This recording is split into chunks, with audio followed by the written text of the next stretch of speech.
Baik, hari ini saya mau melanjutkan eh, kemarin itu kita sampai di teorema ini ya, 218.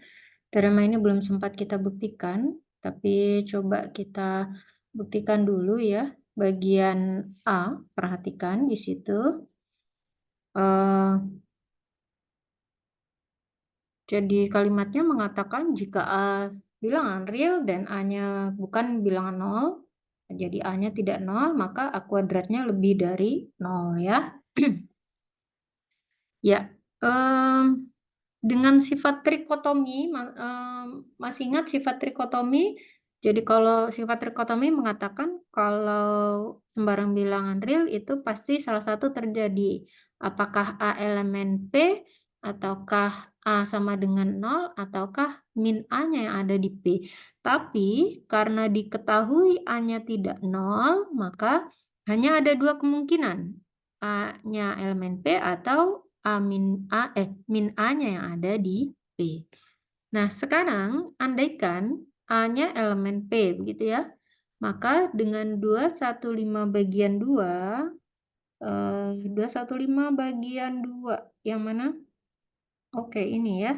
215 bagian 2 itu mengatakan setiap saya punya dua elemen di P, maka dikalikan dia ada di P, ya. Jadi tertutup terhadap operasi perkaliannya.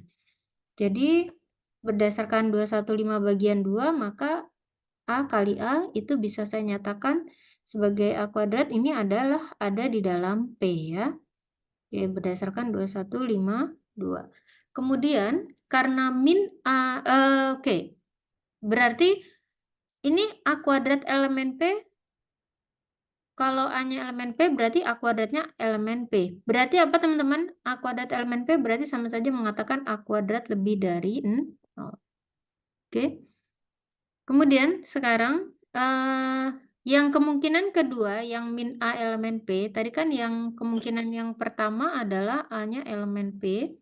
Kemudian yang kemungkinan yang kedua adalah min A-nya sekarang yang ada di P. Kalau min A-nya yang ada di P ya, berarti A-nya itu adalah bilangan negatif ya, teman-teman ya. Berarti apa? A kuadrat itu adalah min A dikali min A. Nah, karena ini ada di P, berarti min A dikali min A ini ada di P. Sama alasannya dengan 215 bagian 2 ya. Ini sama saja mengatakan apa? Oh, ternyata untuk A elemen P ini tadi berakibat A kuadratnya juga positif.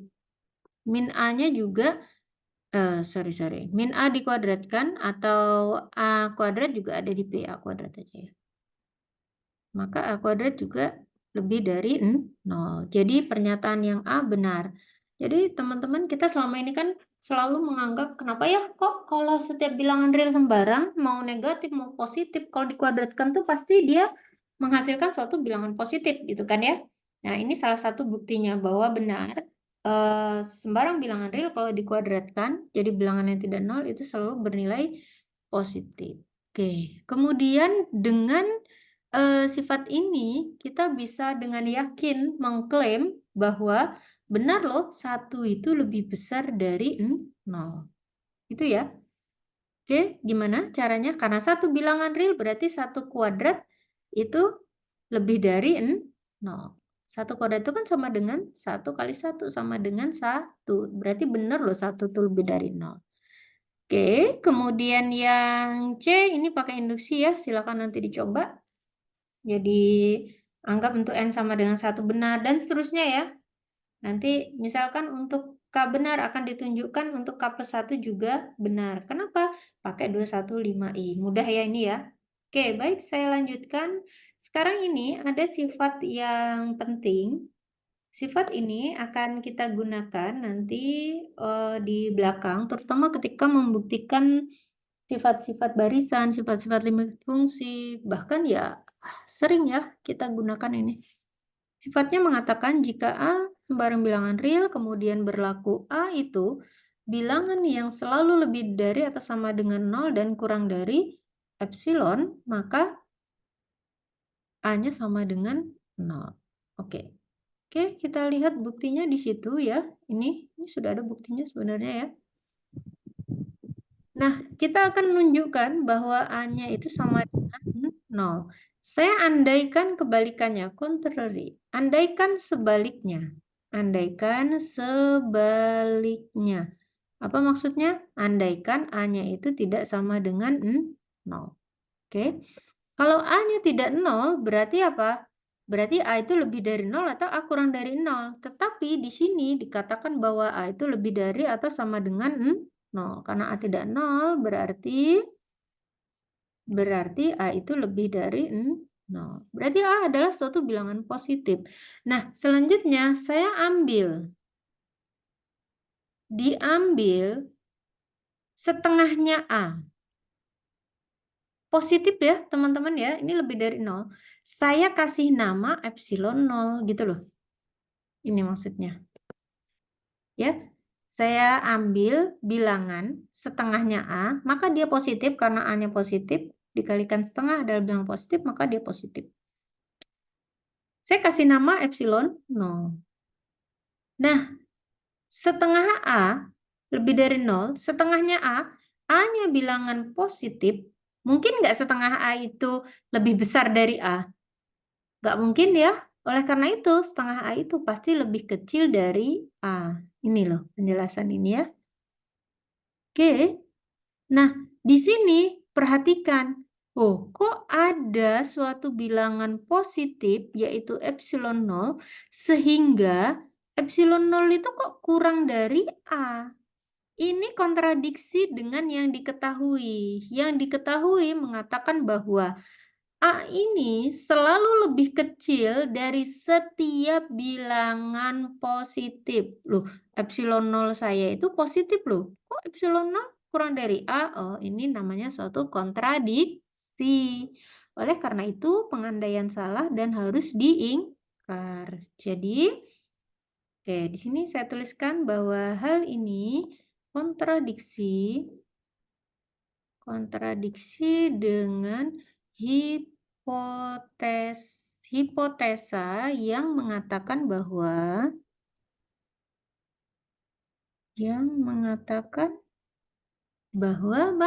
bahwa A itu selalu lebih kecil dari epsilon untuk epsilon positif manapun, untuk bilangan positif manapun. Tetapi di sini ada suatu bilangan positif yaitu epsilon 0, dia kok kurang dari A, makanya kontradiksi. Jadi pengandaian salah dan harus diingkar.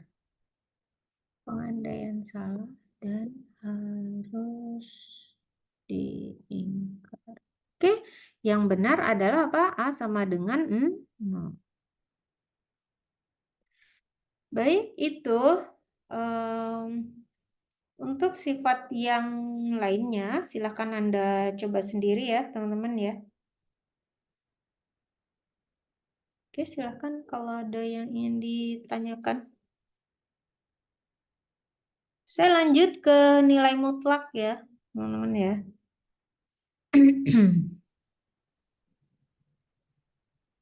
Definisi nilai mutlak sudah pernah Anda dapatkan di mana? Di mana Anda mendapatkan definisi nilai mutlak? Siapa yang nggak tahu nilai mutlak? Definisi nilai mutlak.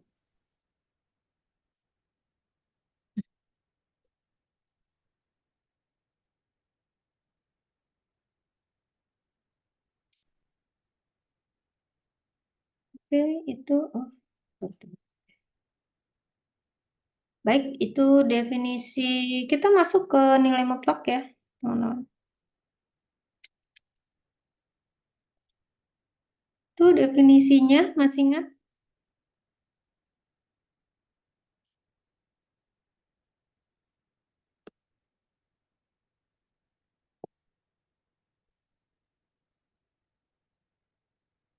Definisi ini sangat penting ya, teman-teman. Jadi Anda tahu, oh, nilai mutlak itu apa? Ya, pokoknya positif. Tetapi dia ada loh definisinya. Ya, teman-teman, perhatikan di sini. Ini adalah definisi nilai mutlak. Oke. Misalkan A adalah sembarang bilangan real, ya kan? Nilai mutlak dari A itu dinotasikan dengan ini. Jadi ada dua garis tegak yang mengapit A.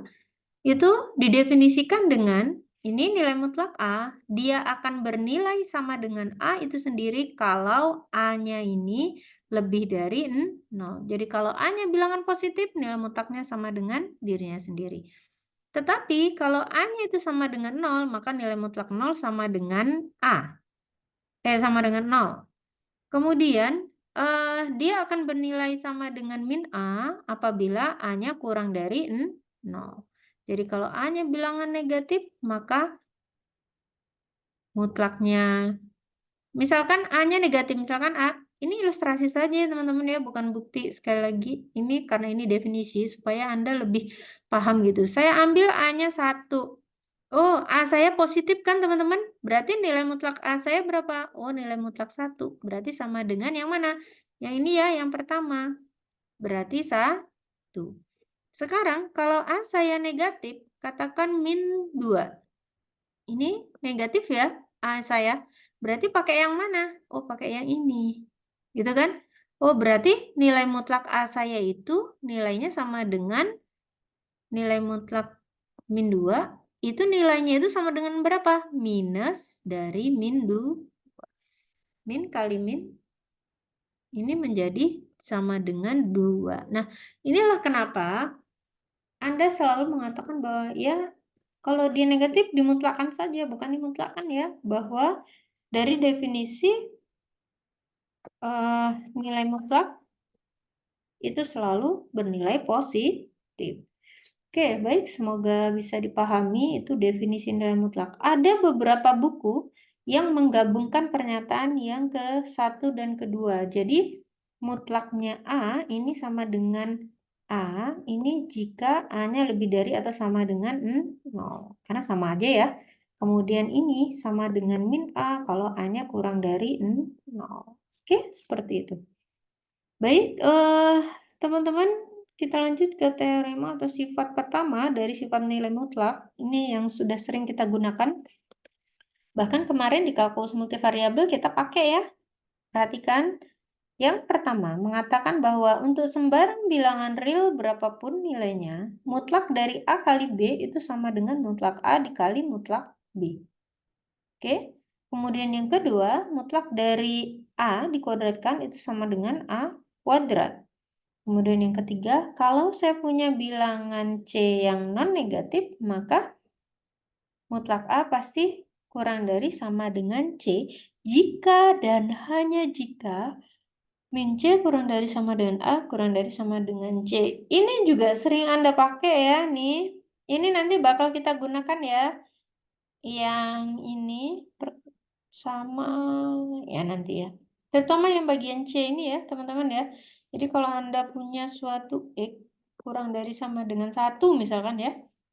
Ini kemarin kalkulus multivariabel Anda udah bisa pakai ya.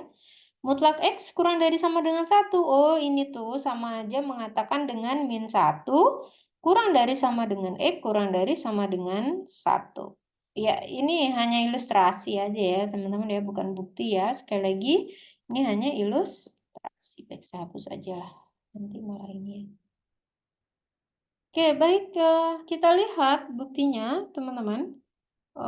Di sini yang pertama, benar bahwa mutlak A kali B sama dengan mutlak A dikali mutlak B.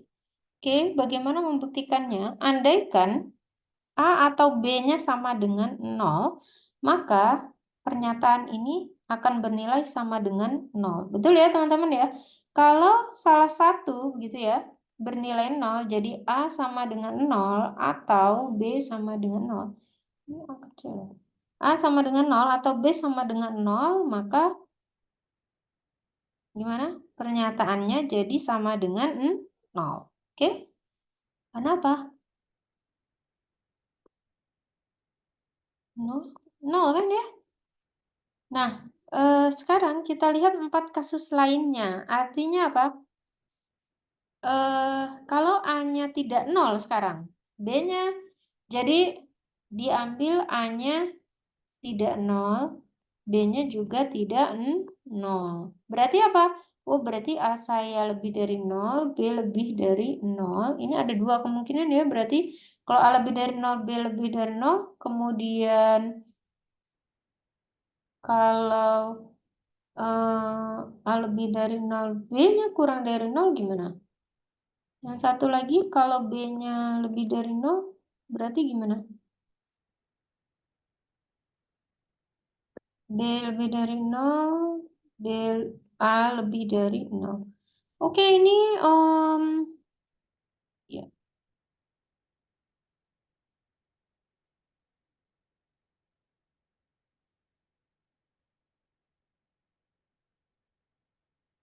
Ini kita pakai pengandaian ya, teman-teman, beberapa kejadian. Tapi di sini saya ambil saja untuk yang A positif, B positif. Oke. Jadi A-nya positif, B-nya positif.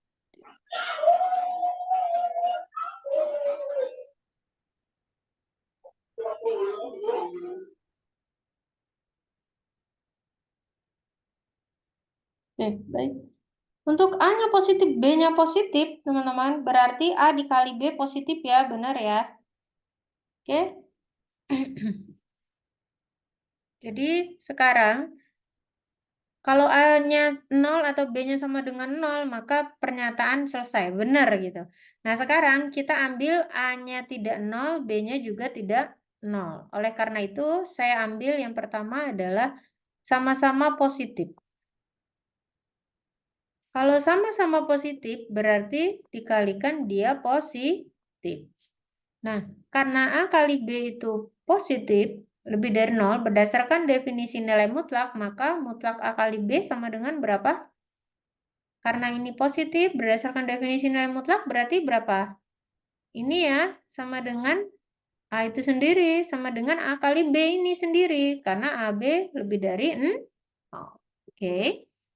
Nah, selanjutnya, ini saya punya A kali B. Dengan A-nya tadi positif, B-nya positif. Oh, berarti nilai mutlak A itu sama dengan A ini sendiri. Kemudian nilai mutlak B juga B itu sendiri, ya kan? Mana sih? Nilai mutlak B ini B itu sendiri. Oleh karena itu, terbukti benar bahwa mutlak A kali B itu sama dengan mutlak A dikali mutlak B. Bisa dipahami ini, teman-teman? Bisa ya. Nah, untuk kasus yang lain, bisa Anda coba sendiri. Oke, misalkan A lebih dari 0, B kurang dari 0. Gimana, teman-teman? Berarti A dikali B, gimana itu? Kurang dari 0 ya? Ya, A lebih dari A bilangan positif, B bilangan negatif. Berarti A kali B bilangan negatif. Oleh karena itu gimana?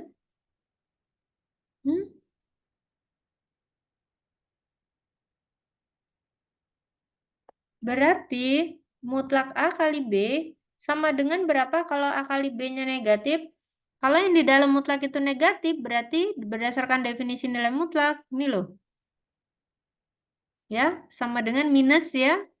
Sama dengan minus A kali B. Oke? Nah, teman-teman, di sini A-nya positif, B-nya yang negatif. Oke, berarti ini bisa saya tulis sebagai A dikali dengan min B. Sama ya, teman-teman, minus A kali B sama dengan saya tulis A dikali min B. Nah, A itu sendiri karena A positif berdasarkan definisi nilai mutlak tadi, berarti ini mutlak A. Kemudian karena B-nya negatif, berarti nilai ini adalah mutlaknya B. Jadi karena B negatif, mutlak B sama dengan min B. Ini ya, teman-teman ya. Oh, benar ternyata. Kalau A-nya positif, B-nya negatif, maka mutlak A kali B itu sama dengan mutlak A dikali mutlak B. Oke, seperti itu ya, teman-teman ya. Nah, yang lain, kemungkinan yang lain silahkan Anda coba sendiri. Boleh Anda coba kalau A-nya yang negatif, B-nya yang positif. Atau yang kedua-duanya negatif. Oke, bisa Anda coba ya sendiri. Selanjutnya, yang kedua adalah mutlak dari A dikuadratkan itu sama dengan A kuadrat. Mudah ya ini ya. Ada di situ.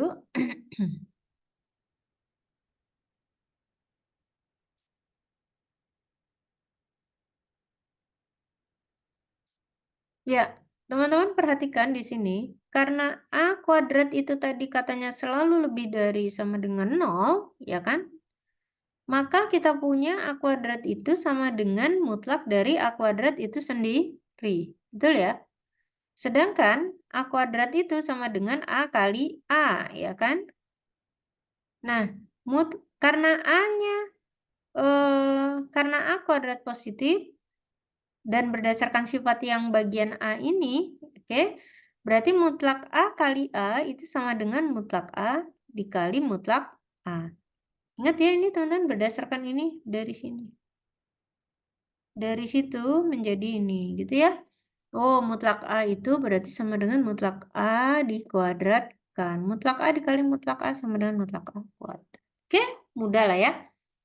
Nah, sekarang yang C kita lihat di sini, teman-teman. Yang C mengatakan jika C lebih besar sama dengan 0, maka mutlak A kurang dari sama dengan C. Jika dan hanya jika, ya teman-teman. Jadi kalau C-nya non-negatif, ingat, ada syarat di sini ya, C-nya harus bilangan non-negatif. Kalau C-nya bukan bilangan non-negatif, tidak dijamin ya.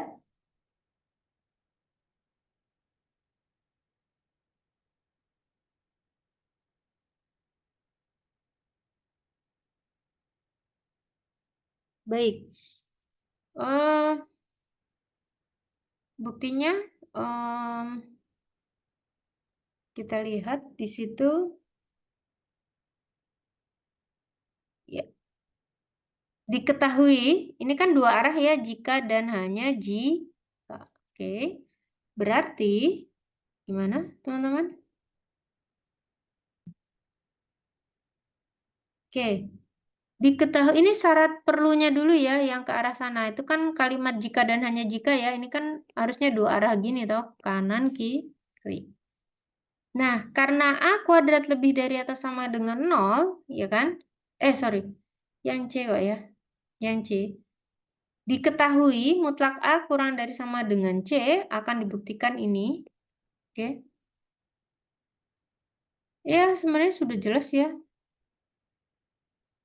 Berdasarkan definisi nilai mutlak, kalau A-nya positif berarti apa? Mutlak A sama dengan A itu sendiri ya, berarti ini tuh sama dengan ini. Ya kan?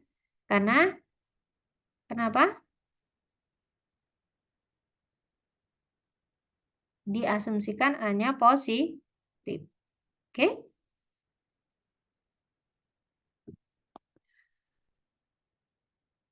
Baik, saya tulis di sini.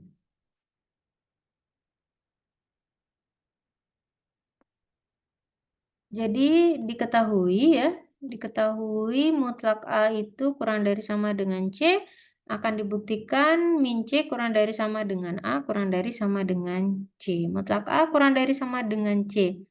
Dari definisi nilai mutlak, ya kan, nilai mutlak, oke. Untuk A yang, oke. Untuk A positif berarti ini adalah A, karena ini ya, A kurang dari sama dengan C. Tetapi untuk yang A-nya negatif, ya kan? Jadi min A kurang dari sama dengan C. Gitu maksudnya ya teman-teman. Jadi yang ini tuh diuraikan berdasarkan definisinya. Dia akan A kalau dia positif, akan min A kalau dia negatif. Nah ini sama saja mengatakan gimana teman-teman? Ini berarti gimana dari dua hal ini? A kurang dari sama dengan C. Nah, ini min A kurang dari sama dengan C, ini kan bisa ditulis min C kurang dari sama dengan A. Oke, itu sudah ya ini tentang urutan ya. Sorry, min C kurang dari sama dengan A. Oke, betul ya. Nah, dari sini dan ini berarti apa? Anda punya apa? Min C kurang dari sama dengan A, ya kan? Kurang dari sama dengan C. Oke, berarti terbukti ya ini. Nah, sekarang yang sebaliknya. Yang ke arah kiri gimana? Sekarang diketahui tuh min C kurang dari sama dengan A, kurang dari sama dengan C. Maka kita punya apa? Ini ya, yang pertama A itu, A itu kurang dari sama dengan C. Kemudian yang kedua, min A kurang dari sama dengan C. Jadi sebenarnya min C kurang dari sama dengan A atau min A kurang dari sama dengan C. Sama ya, boleh ya. Tulis seperti itu. Nah, selanjutnya teman-teman, kalau kita mengambil mutlak A itu sama kurang dari atau sama dengan C, ya.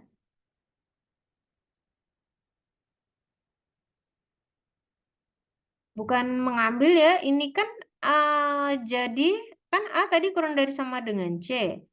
Min A kurang dari sama dengan C. Oh, ini berdasarkan apa nih? Kok langsung mutlak A? Nah, ini definisi mutlak ya.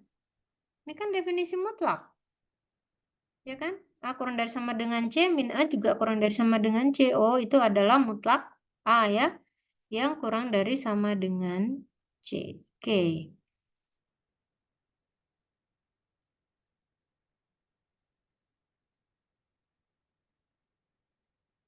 Oke, baik.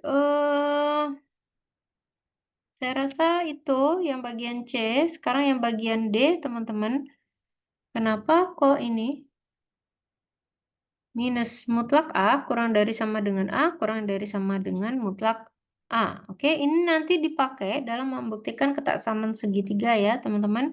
Diingat-ingat sifat itu. Ya, jadi minus mutlak A kurang dari sama dengan A kurang dari sama dengan mutlak A. Gitu ya. Oke, itu yang akan dibuktikan untuk sembarang A. Nah, ini membuktikannya katanya gunakan bagian yang C itu tadi dengan mengambil C-nya adalah mutlak A. Beres ya? Oke. Jadi ambil C sama dengan apa? Mutlak A ya. C-nya adalah mutlaknya A. Oke. Mudah ya. A pasti kurang dari sama dengan mutlak A kan? Ya, betul nggak teman-teman? Kalau saya ambil C adalah, atau saya namakan C itu adalah mutlaknya A, berarti gimana? A itu pasti lebih kecil sama dengan mutlaknya A. Betul kan? Kan A-nya sembarang bilangan real. Kalau dia positif, berarti mutlak A nanti sama. Kalau A-nya negatif, berarti A-nya ini kurang dari mutlak A. Betul ya? Nah, berdasarkan C, ini benar. Oke, berdasarkan tadi yang bagian C. Gitu ya. Mudah itu ya. Oke, ada pertanyaan? Sekarang kita ke ketaksamaan segitiganya.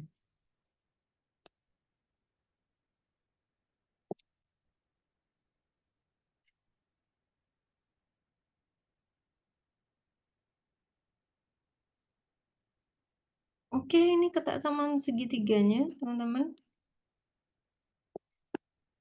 Ketaksamaan segitiga itu ini ya, yang sangat terkenal dan fenomenal. Oke, ini mutlak A plus B, ini kurang dari sama dengan mutlak A plus mutlak B. Teman-teman, konsep ketaksamaan segitiga inilah yang banyak mendasari para matematikawan untuk melakukan penemuan khususnya di bidang analisis lebih abstrak ya. Ada ruang-ruang yang menggunakan yang memotivasi yang termotivasi dari adanya kesetaraan segitiga ini.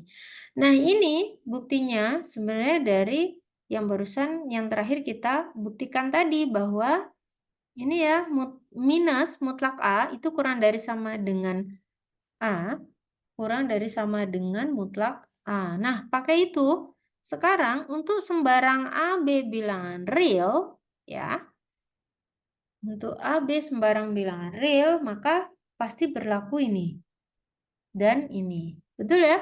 Berdasarkan sifat yang terakhir. Oke, kita tulis. Oke, biasanya bukti ambil sembarang gitu ya. A, B bilangan real.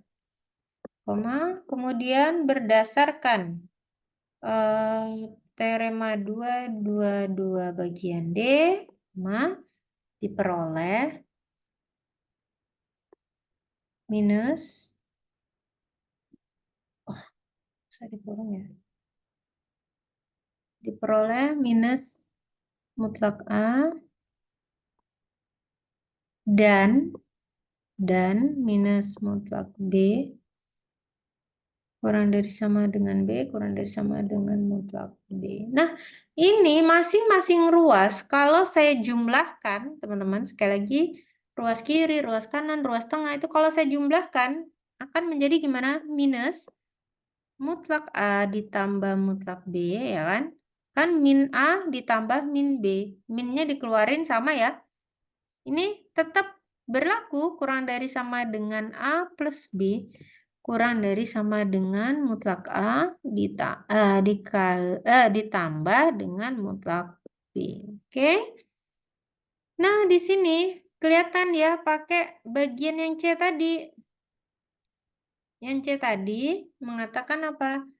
Kalau saya punya bilangan C positif, mutlak A dikurang dari sama dengan C itu juga bisa ditulis ini, min C kurang dari sama dengan A, kurang dari sama dengan C. Oke? Itu ya, teman-teman. Oleh karena itu, ini berarti menjadi apa? Mutlak A plus B ini kurang dari atau sama dengan mutlak A ditambah mutlak B. Oke, itu ada pertanyaan untuk ketaksamaan segitiga ini mudah sebenarnya ya. Karena ada dah punya sifat-sifat sebelumnya.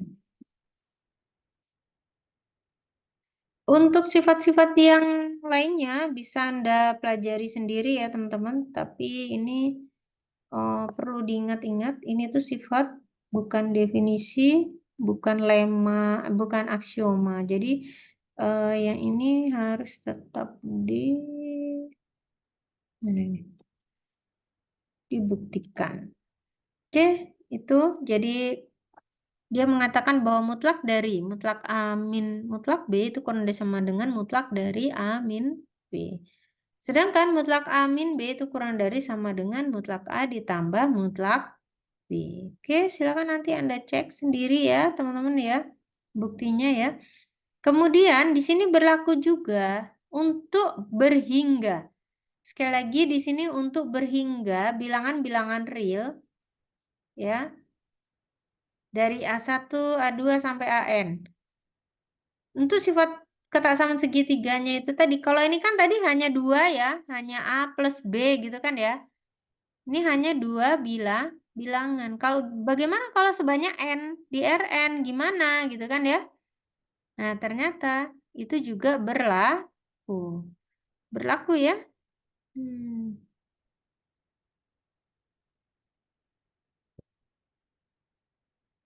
Oke, ada pertanyaan?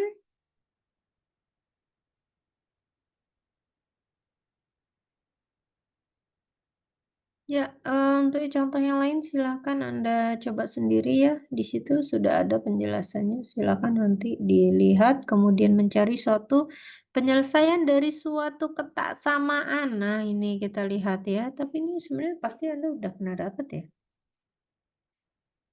Ada 2 kasus untuk diperhatikan. Yang pertama, kalau X-nya kurang dari atau sama dengan setengah. Oh, Jan. Udah kelihatan belum sih? Sik. Oh, alah.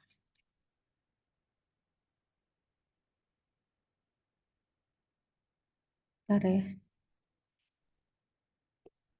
Share ini aja.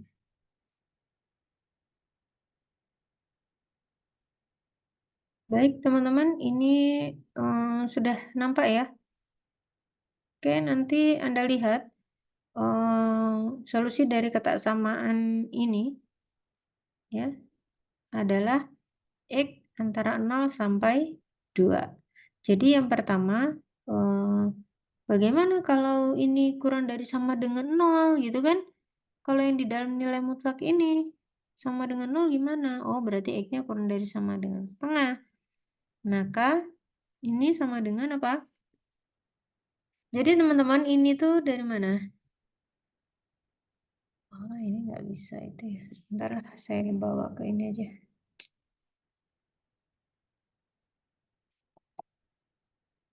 Ini sebentar.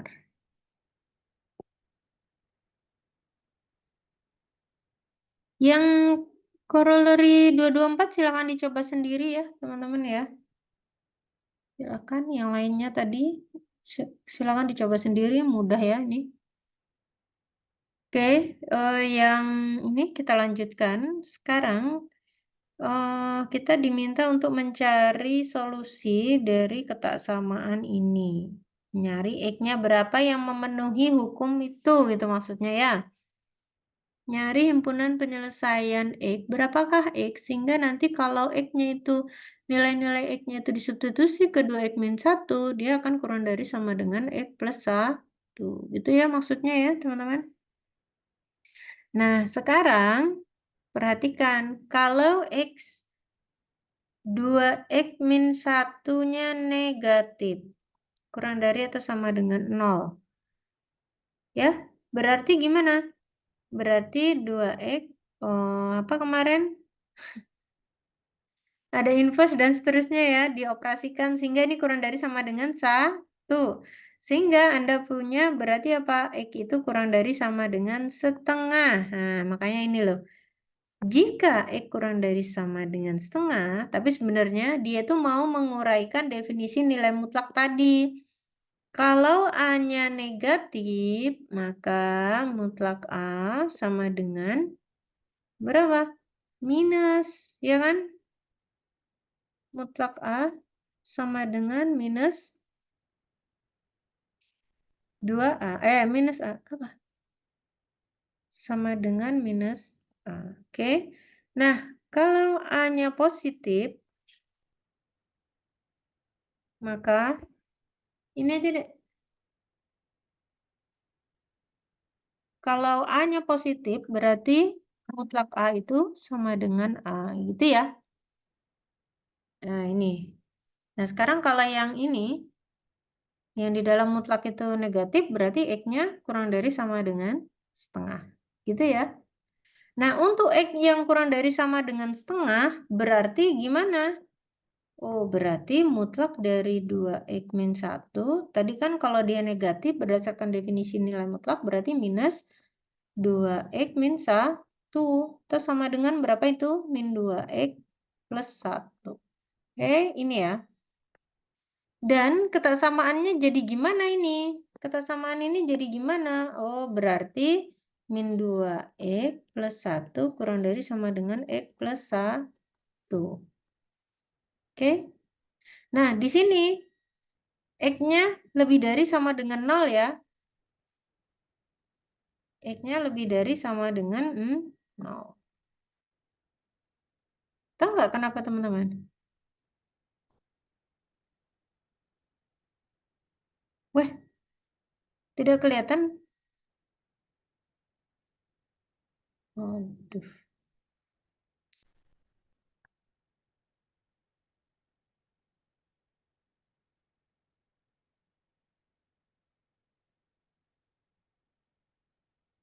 Udah kelihatan belum sekarang? Tolong kalau ini saya diingatkan ya.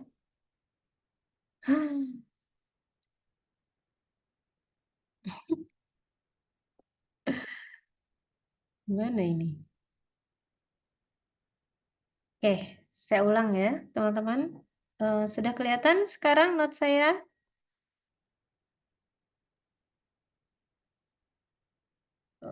sebentar. Oke, kelihatan ya. Baik. Lihat di sini kita mau mencari, saya ulang ya, mohon maaf. Kita mau mencari solusi dari ketaksamaan ini. Oke, yang C ya kan? Nah, di situ berarti berdasarkan definisi nilai mutlak. Kalau A-nya negatif berarti mutlak A nanti ini ya, dan seterusnya. Oke. Nah, berarti ini ya, kita uraikan dulu. Kalau 2x min 1-nya negatif atau kurang dari sama dengan 0, ya kan? Berarti gimana, teman-teman? Ini saya hapus aja dulu deh.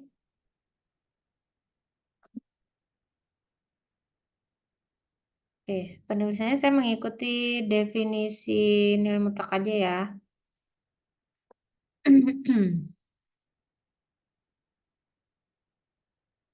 Baik, berdasarkan definisi nilai mutlak, ya kan? Berarti mutlak 2x min 1 ini akan kurang dari sama dengan x plus 1. Nah, ini berarti akan bernilai.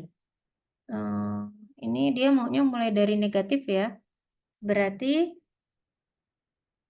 ini kan sama dengan minus dari 2x min 1 kurang dari sama dengan x plus 1 untuk 2x min 1 yang negatif atau 0. Oke? Betul ya? Saya mengikuti definisi nilai mutlak yang ini ya. Tadi ya definisi nilai mutlak ya, diingat-ingat. Oke. Nah, oleh karena itu berarti gimana ini? Min 2x min 2x plus 1 ya, atau 1 min 2x kurang dari sama dengan x plus 1 untuk berapa nih? Untuk apa nih? 2x min 1 kurang dari sama dengan 0. Oh, berarti 2x kurang dari sama dengan 1, x kurang dari sama dengan setengah. Oke. Oh, berarti untuk x yang kurang dari sama dengan setengah, nilai pernyataan saya itu bisa saya tulis seperti ini. Gitu kan ya, teman-teman ya? Nah, di sini saya katakan, maka x-nya itu pasti lebih besar sama dengan 0. Kenapa? Kenapa, teman-teman? X-nya jadi lebih besar sama dengan 0.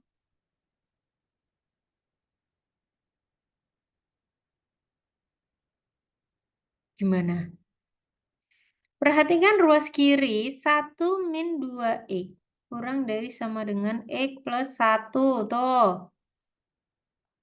Ini hanya dipenuhi, di sini hanya dipenuhi untuk x yang lebih dari sama dengan 0 ya teman-teman. Dan x kurang dari sama dengan setengah. Kenapa? Kalau x-nya yang negatif maka nanti tidak berlaku ya. Ya enggak? Ini hanya berlaku untuk yang jelas untuk x yang lebih besar sama dengan 0. Nah, di sini tadi dikatakan pernyataan ini untuk x kurang dari sama dengan setengah. Oh, berarti diperoleh gimana? Berarti saya peroleh nilai x itu harus lebih besar sama dengan 0 dan kurang dari sama dengan setengah. Gitu ya. Nah, untuk yang kasus kedua, teman-teman, sekarang ini kasus yang pertama. Sekarang kasus yang kedua, kalau nilai mutlaknya di dalam nilai mutlak bernilai positif. Berarti gimana? Anda punya 2x min 1 kurang dari sama dengan x plus 1 untuk, ya ini, untuk gimana? Untuk yang 2x min 1-nya lebih dari sama dengan Oke. Betul ya? Nah, di sini berarti gimana? X-nya ini lebih dari sama dengan setengah. Betul ya? Nah, di sini teman-teman 2x min 1 kurang dari sama dengan x plus 1 berarti ini gimana? 2x min x kurang dari sama dengan 1 plus 1 berarti x kurang dari sama dengan 2. Oh, di sini berarti diperoleh nilai x itu terletak antara gimana? Jadi, X terletak lebih dari sama dengan setengah dan kurang dari sama dengan 2. Oke, betul ya. Nah, dari dua kasus ini, teman-teman, yang pertama diperoleh tadi X-nya lebih dari 0 sampai setengah. Kemudian yang kedua, setengah sampai 2. Dari dua hal ini, maka dapat kita simpulkan gimana? Oh, berarti X saya dari 0 sampai 2 ya. Sampai 2. Inilah hasil penyelesaiannya. Oke, kita mendapatkan penyelesaian ini. Jadi kalau saya punya nilai mutlak X, nilai mutlak 2X min 1 kurang dari sama dengan X plus 1, maka X nilai X yang memenuhi untuk pertidaksamaan tersebut hanya X yang terletak antara 0 sampai 2. Gitu maksudnya ya. Oke, ada pertanyaan sampai di sini, teman-teman. Silahkan, boleh di-unmute kalau Anda mau bertanya.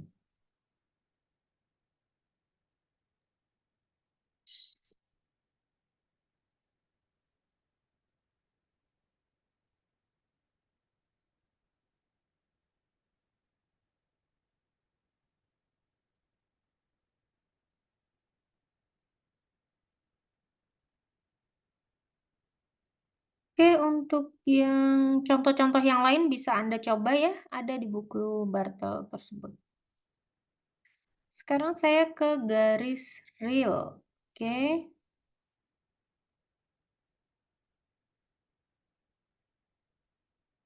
Teman-teman, saya kembali ke bukunya Bartel. Yang saya share sudah nampak? Oke. Oh, saya sudah pernah katakan bahwa himpunan bilangan real itu tidak bisa kita mendaftar semua anggotanya, tapi ada cara untuk mengilustrasikan apa aja sih isi bilangan real itu gitu ya. Apa aja sih? Nah, salah satunya adalah dengan garis real. Dari mana sih bisa orang bisa membuat ilustrasi bahwa himpunan R itu adalah suatu garis lurus? Nah, orang bisa menuliskan himpunan bilangan real itu bisa diwakili dengan garis lurus seperti ini, teman-teman. Itu dengan apa? Konsep jarak namanya ya. Ini. Jadi, konsep jarak inilah yang apa namanya?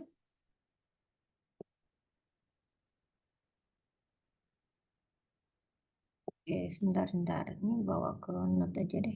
Di situ nggak bisa itu. Baik.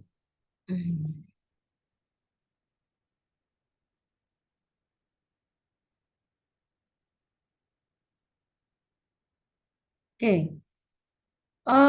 Saya ulang bahwa saya pernah mengatakan bahwa himpunan bilangan real itu sulit untuk dituliskan semua anggota-anggotanya, mendaftarkan semua anggotanya. Tetapi kita bisa memberikan ilustrasi. Bagaimana memberikan ilustrasi atau interpretasi secara geometrik, yaitu dengan garis lurus, ya, dengan garis lurus. Bagaimana kok orang tahu? Dari mana sih kok orang tahu ya gitu ya? Nah, dia memulainya itu dia apa namanya? Bisa mengatakan dalam garis lurus itu dengan menggunakan konsep jarak ini. Ya. Jadi kalau kamu ambil sembarang bilangan begitu dua bilangan loh, ternyata jaraknya ini satu gitu ya. Misalkan saya ambil bilangan 1 dan 2. Oh, jaraknya adalah A min B. Ini definisi jarak ya. Jarak di antara dua elemen bilangan real itu didefinisikan dengan nilai mutlak A min B. Jadi salah satu apa namanya kegunaan nilai mutlak juga untuk mendefinisikan jarak ya, teman-teman ya. Jarak nggak ada ya yang bernilai negatif ya. Jarak itu selalu bernilai non negatif. Oke. Baik. Hmm, oke. Ada pertanyaan, teman-teman? Nah, dari konsep jarak itu, kita mau lihat definisi persekitaran. Oke.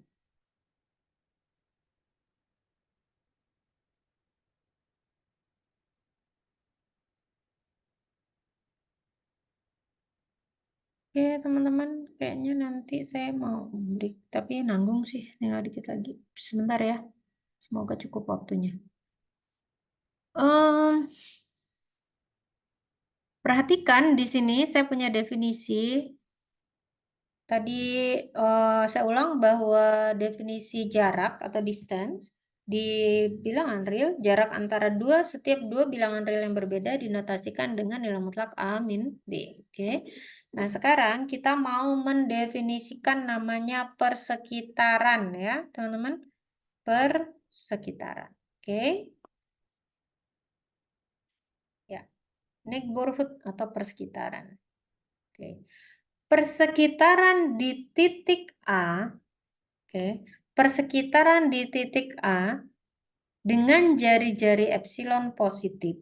Ini ya, persekitaran di suatu titik A, elemen bilangan real dengan jari-jari lebih besar sama dengan 0 atau R-nya lebih 0, itu dinotasikan di bukunya Bartel pakai ini ya, teman-teman, V epsilon A. Ini artinya apa? Persekitaran, nih ya, persekitaran di titik A dengan jari-jari epsilon positif. Apa itu? Dia adalah himpunan semua bilangan real yang jaraknya dengan A kurang dari epsilon. Oke? Yang jaraknya dengan A kurang dari epsilon. Jadi persekitaran di A yang mana aja? Di sini sudah ada ilustrasinya ya, teman-teman. A ini nih jadi titik tengahnya. Oke. Ini adalah A. Jari-jarinya yang mana? Oh, ke sini. Ini sejauh epsilon. Sejauh epsilon. Teman-teman, ini supaya mudah membayangkan. Saya ambil A-nya adalah bilangan real yang 0. 0 ya, misalkan. Bilangan real 0. Saya mau jari-jarinya itu adalah 2. Epsilonnya 2. Berarti di sini berapa, teman-teman? 0 tambah 1. Ini ya, 1, 2. Ini berarti 2 ya, teman-teman ya. Oke. Oh, kok enggak ini ya? Sebentar. Nanti kamu malah dikira ini itunya lagi. Saya ulang. Saya ambil angka yang ini. Misal saya di tengah-tengah ini adalah 1, wes. Kemudian saya ambil epsilonnya adalah 2. 1, 2. Ini epsilon sepanjang 2. Sebesar 2. Jadi epsilonnya sama dengan 2. Berarti di sini berapa nih koordinatnya? Kalau di sini 1, berarti ini adalah berapa? 3 ya, teman-teman ya. Kan di sini berapa? 2 terus 3. Berarti ini ya, ini adalah yang ini. 3 ini adalah koordinat A plus epsilon. Nah, terus yang A min epsilon gimana? A-nya tadi 1, epsilonnya 2. Berarti dikurangin 2. Mundur ke kiri 1, 2. Di sini berapa ini? Ini 0, terus ini berapa? Min 1. Betul ya, teman-teman ya?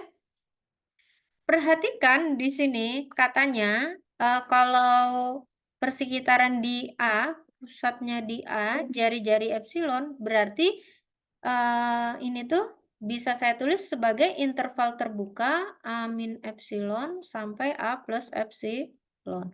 Betul ya? Ini tadi berapa? Kalau saya mau buat persekitaran di 1, terus jari-jarinya 2, berarti berapa ini?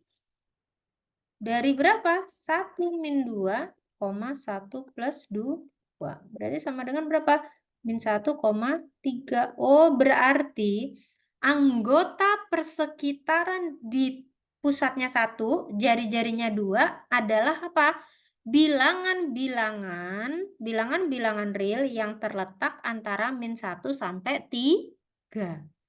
Itu persekitaran di titik A dengan jari-jari epsilon. Persekitaran di titik 1 dengan jari-jarinya 2. Bisa dipahami, teman-teman? Dari mana sih kok saya boleh menulis? Katanya tadi di sini himpunan yang ini. Teman-teman, mari kita uraikan ini. Oke, definisi ini.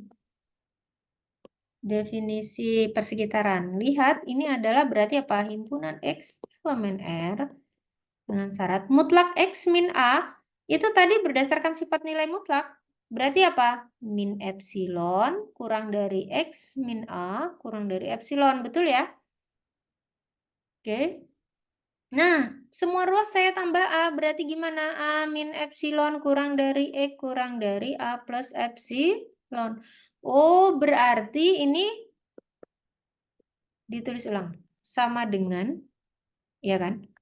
Himpunan ini tuh bisa saya tulis ulang dengan himpunan semua X bilangan real dengan syarat A min epsilon kurang dari X kurang dari A plus epsilon. Apa sih artinya? Ini kan bisa juga saya tulis dalam bentuk interval. A min epsilon, A plus epsilon. Begitu ya teman-teman ya. Bisa dipahami nih konsep persekitaran. Saya ingatkan bahwa Anda harus benar-benar memahami konsep persekitaran ini karena nanti saya mau ke topologi di R. Untuk menjelaskan topologi di R atau tentang konsep topologi, maka Anda harus paham ini persekitaran. Kalau enggak ya sulit ya. Oke, saya tambahkan ini sebentar. Oke. Oke, ada pertanyaan mungkin saya persilahkan. Tapi sebelumnya ada teorema ini.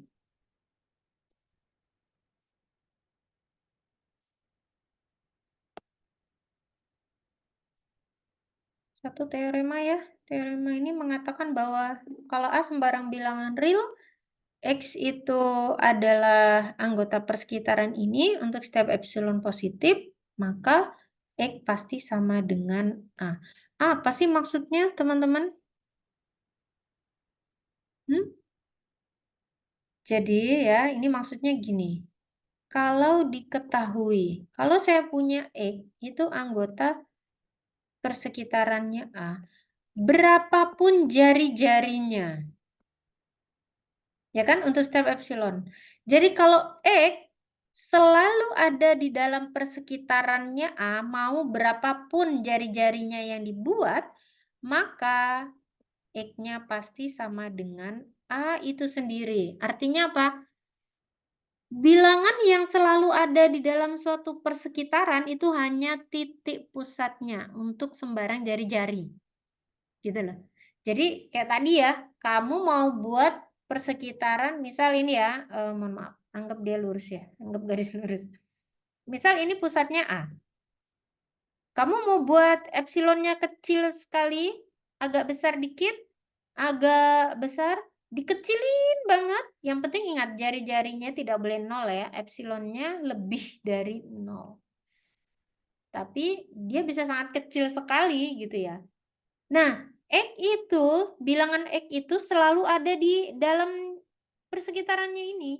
Maka yang hanya mungkin terjadi adalah X-nya sama dengan A. Nah, teman-teman, kita membuktikan teorema ini pakai tadi yang saya katakan, teorema 219 tadi ya, yang mana? Yang untuk kalau A itu lebih dari sama dengan 0, kurang dari epsilon, untuk epsilon positif sembarang, maka itu. Ah, ini tadi yang di awal saya buktikan ini ya. Oke, tadi saya katakan nih. Maka A sama dengan 0. Oke, pakai 219 itu. Ya. Sekarang kita lihat.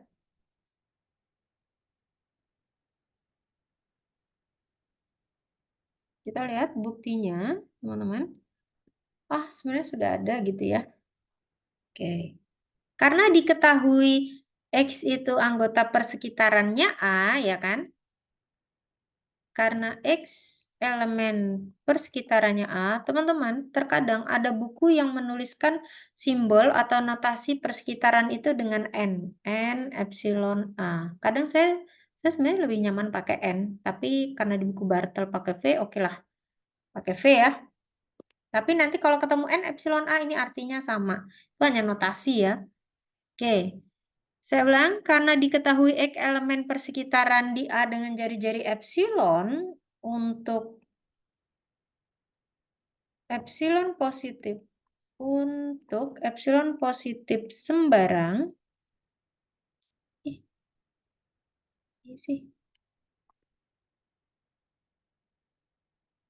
untuk epsilon positif sembarang ya, sembarang, maka berarti karena ini, berarti gimana jaraknya X dengan A itu kurang dari epsilon. Ini untuk epsilon positif sembarang loh ya. Nah, berdasarkan 219 dari 219, teman-teman, tadi mengatakan apa? Kalau saya punya suatu bilangan A yang lebih besar sama dengan 0, saya tulis ya, A kurang dari epsilon, untuk setiap epsilon positif sembarang, maka ini hanya berlaku A-nya sama dengan 0. Ini sekali lagi yang saya tulis merah ini adalah sifat 219 itu ya, teorema 219 ya, teman-teman. Nah, saya lanjutkan di situ karena berdasarkan 219 itu berarti gimana? Ini kan lebih besar sama dengan 0 kan?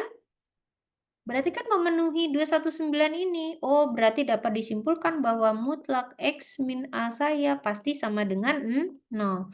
Nah, jarak ini, jarak atau ini berdasarkan definisi nilai mutlak ya. Berdasarkan definisi nilai mutlak akan bernilai 0 untuk apa? Yang di dalamnya itu ini sama dengan 0. Kok saya tulis ini? Bentar, maaf. Jadi ini akan bernilai 0 jika dan hanya jika X min A-nya sama dengan 0. Atau dengan kata lain ini berarti X-nya sama dengan A. Oke, berarti benar ya. Kalau saya punya X, suatu bilangan X yang selalu berada di persekitarannya di A dengan jari-jari berapapun, maka X-nya itu pasti sama dengan A. Oke?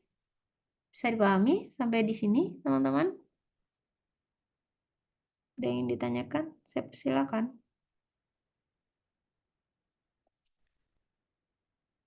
Oke, contoh-contohnya silahkan nanti dilihat. Baik.